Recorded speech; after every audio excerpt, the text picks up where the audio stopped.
तुम्हाला नवले ब्रिज तर माहीत असेल. आता काल बी एक अपघात झाला वाटतं. 8 का 9 10 लोक नाही का जागे म्हणजे ठार झाली.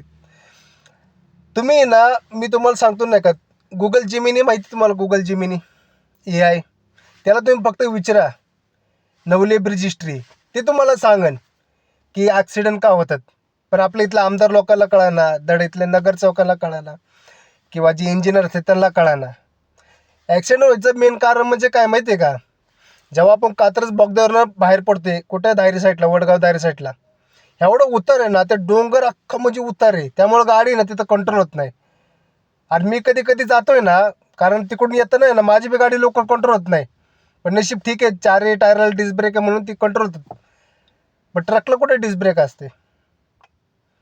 त्यामुळे त्यांच्या गाड्या आहेत ना, उतारामुळे आहे ना कंट्रोल होत नाही, ब्रेक फेल होतात आणि ॲक्सिडेंट होतात. मेन कारण म्हणजे हे.